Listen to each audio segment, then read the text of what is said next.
Guys আজকে আমি সমুদ্র থেকে নোনা পানি এনে সেই নোনা পানি দিয়ে বিশুদ্ধ লবণ তৈরি করব, কিন্তু লবণ তৈরি করতে গিয়ে যে আমার সাথে এমনটা হবে আমি কল্পনাও করিনি। তো গাইস আমি সমুদ্র থেকে পানি নিয়ে এসেছি, এখন আমাদের এই পানি জাল দেওয়ার জন্য লাগবে আমাদের একটা চুলো। তো আমাদের এখানে একটা চুলো তৈরি করতে হবে, তার কারণে এখানে আমি মাটিটা খুঁড়ে নেব, খুঁড়ে একটা চুলো তৈরি করে নেব।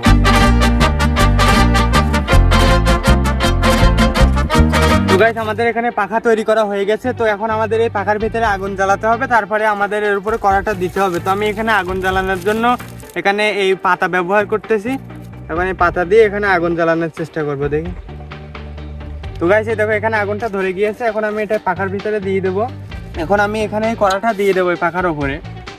তো দেখো পাখাটা খুব সুন্দরভাবে জ্বলে গিয়েছে। এখন আমাদের এখানে দিতে হবে এই সমুদ্রের পানি। তো আমি এখন এই কড়ার ওপরে পানিটা দিয়ে দেবো। তো আমি এখানে কড়াই পানি দিয়ে দিয়েছি, এখন আমাদের আগুন জ্বালাতে হবে আর অপেক্ষা করতে হবে, কারণ এই পানি শুকিয়ে শুকিয়ে লবণ তৈরি হবে। তো গাইস এখানে খোলা মাঠের ভিতরে প্রচুর পরিমাণে বাতাস হচ্ছে, যার কারণে এই পাখাটা নিভে যাচ্ছে, ঠিক আছে। A few moments later. তো গাইস দেখো এখানে আমরা আধা ঘন্টা থেকে 1 ঘন্টা আগুন জ্বালিয়েছি, তারপরেও দেখো এখানে মানে জলটা সেইভাবে রয়েছে, সামান্য পরিমাণে ফুরিয়েছে, মানে ওইটা দেখার মতন না ক্যামেরায় যে কতটুকু ফুরিয়েছে। তো যাই হোক একটু ফুরিয়েছে, প্রায় 6-7 লিটারের মতন পানি রয়েছে। তো এই পানি যে কখন ফুরাবে বুঝতে পারতেছি না, এইভাবে তো আগুন জ্বালিয়ে যেতে হবে। তো অলরেডি 1 ঘন্টার মতো আমাদের হয়ে গেছে, আর এখানে আগুন জ্বালাতে অনেক কষ্ট হচ্ছে, কারণ আশেপাশে প্রচুর পরিমাণে ফাঁকার কারণে বাতাসে এই আগুনটা নিভে যাচ্ছে। 4 hours later. তো গাইস আমরা এখানে অনেক সময় ধরে আরো প্রায় 3 থেকে 4 ঘন্টা ধরে আমরা এখানে আগুন ধরিয়ে জাল দিচ্ছি। তো দেখো এখন আগে যেমন ছিল জল, মানে পানিটা আগে যত উপরে ছিল লেয়ারটা তার থেকে অনেক কমে গিয়েছে, দেখো এ দেখো। আর এই কানা দিয়ে যে সাদা সাদা দেখা যাচ্ছে না, ওই যে কানা দিয়ে, ওইগুলো হচ্ছে হালকা হালকা মানে লবণ জমতেছে। তো এখন আমাদের এখানে প্রায় 4 থেকে 5 আঙুলের মতন পানি রয়ে গেছে। এই পানিটা আরো আমাদের মানে শুকিয়ে ফেলতে হবে, তাইলে মূল লবণটা আমাদের তৈরি হবে। আর এখানে আগুনটা সেরকম একটা জ্বলছে না, কারণ এটা খোলা মাঠ। তো দেখো খোলা মাঠের ভিতরে, যার কারণে বাতাস হচ্ছে আর বাতাসে আগুনটা নিভে যাচ্ছে বারবার, এই জন্য আমাদের অনেক কষ্ট হচ্ছে। তো তোমরা ভিডিওটা অবশ্যই লাইক করে দেখতে থাকো, দেখি কতটা লবণ তৈরি করতে পারি সমুদ্রের পানি দিয়ে। A few moments later. তো গাইস এখন দেখো এখন এখানে আমরা অনেক সময় আরো জ্বালিয়েছি, জ্বালানোর কারণে দেখো এখানে একদমই জল কমে গিয়েছে। আর দেখো সাদা সাদা দেখা যাচ্ছে না, এগুলো মনে হয় লবণ হবে।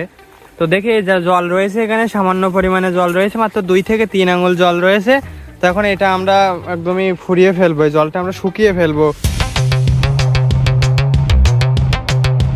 গাইস এখন দেখো এখানে দেখো এই জল আরো কমে গিয়েছে, আর ওই কানা দিয়ে দেখো সাদা সাদা দেখা যাচ্ছে না, এগুলো এই দেখো সাদা সাদা, এগুলো হচ্ছে যে মূলত লবণ।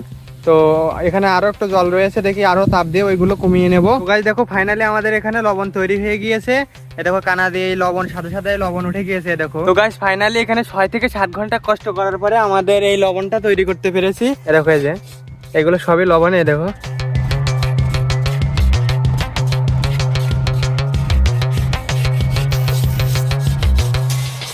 অনেক অনেক লবণ হয়েছে দেখতেছি এখানে, 6-7 লিটার পানিতে তো ভালোই লবণ হয়েছে। কিন্তু এখন আমাদের সমুদ্রের পানির লবণ কম রয়েছে, আরো কয়েকদিন পরে গেলে আরো অতিরিক্ত লবণ হয়ে যাবে পানিগুলো, তখন আরো অনেক লবণ তৈরি করা যাবে। দেখো এই যে এখানে এই লবণ তৈরি হয়েছে, একদমই মানে মার্কেট থেকে কিনে আনার মতনই লবণ তৈরি হয়েছে। তো আমি যদি এই লবণটা একটু খেয়ে টেস্ট করে দেখাই, দেরি করো।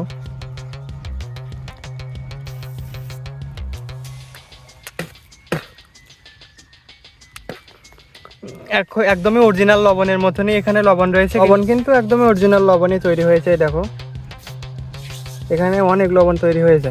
তো গাইস তোমাদের এই ভিডিওটা কেমন লেগেছে, আশা করি অনেক ভালো লেগেছে। আর এই ভিডিওটা তৈরি করতে আমাদের অনেক কষ্ট করতে হয়েছে, এবং আমরা নতুন একটা এক্সপেরিমেন্ট মানে নতুন একটা কিছু জানার চেষ্টা করেছি এই ভিডিওটার মাধ্যমে, যে সমুদ্রের পানি দিয়ে লবণ তৈরি করা যায় কিনা।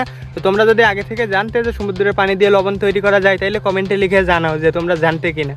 আর এই ভিডিওটা লাইক করে কমেন্ট করো, আর চ্যানেলটা সাবস্ক্রাইব করো পরবর্তী এরকম নতুন কোনো এক্সপেরিমেন্ট দেখার জন্য।